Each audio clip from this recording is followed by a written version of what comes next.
Praise the Lord. இன்றைய தலைப்பு தேவ சமாதானம். வேத பாடம் பிலிப்பியர் 4ஆம் அதிகாரம் 6-7 வசனங்கள். நீங்கள் ஒன்றுக்கும் கவலைப்படாமல் எல்லாவற்றையும் குறித்து உங்கள் விண்ணப்பங்களை சோத்திரத்தோட கூடிய ஜெபத்தினாலும் வேண்டுதலினாலும் தேவனுக்கு தெரியப்படுத்துங்கள். அப்பொழுது எல்லா புத்திக்கும் மேலான தேவ சமாதானம் உங்கள் இருதயங்களையும் உங்கள் சிந்தைகளையும் கிறிஸ்து இயேசுவுக்குள்ளாக காத்துக்கொள்ளும்.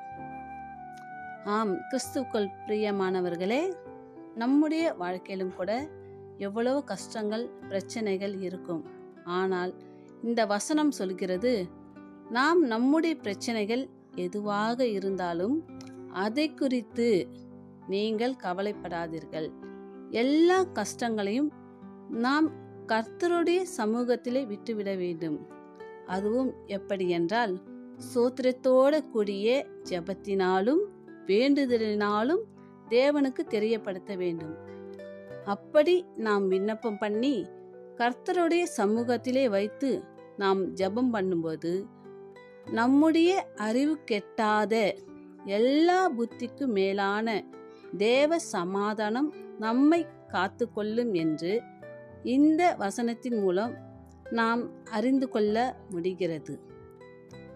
நம்மால் முடியாத பெரிய பிரச்சனை எதுவாக இருந்தாலும், அது எவ்வளவு பெரிய மலை போன்ற பிரச்சனையாக இருந்தாலும் சரி, நாம் எப்படி இதிலிருந்து கடந்து போவேன், இதை எப்படி என்னால் சகிக்க முடியும் என்று நாம் வழி தெரியாமல் தவிக்கின்ற சமயத்தில் நாம் ஜெபத்தோடு கூட தேவ சமூகத்தில் வரும்போது தேவனுடைய சமாதானம் நமக்குள்ளே வரும்.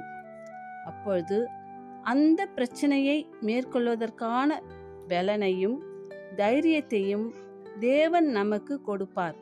ஏனென்றால் 1 பேதுரு 5ஆம் அதிகாரம் 7ஆம் வசனத்தில் சொல்லி இருக்கிறது, அவர் உங்களை விசாரிக்கிறவரானபடியால் உங்கள் கவலைகளையெல்லாம் அவர் மேல் வைத்து விடுங்கள்.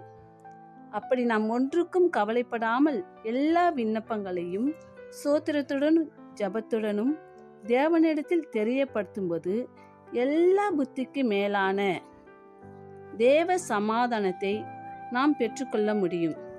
ஆமேன். ஜெபம் செய்வோம்.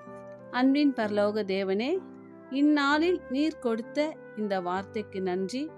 உம்முடைய வார்த்தையின்படியே எங்களை பலப்படுத்தி உம்முடைய தேவ சமாதானத்தை பெற்றுக்கொள்ள கிருபை செய்யும். ஆமேன்.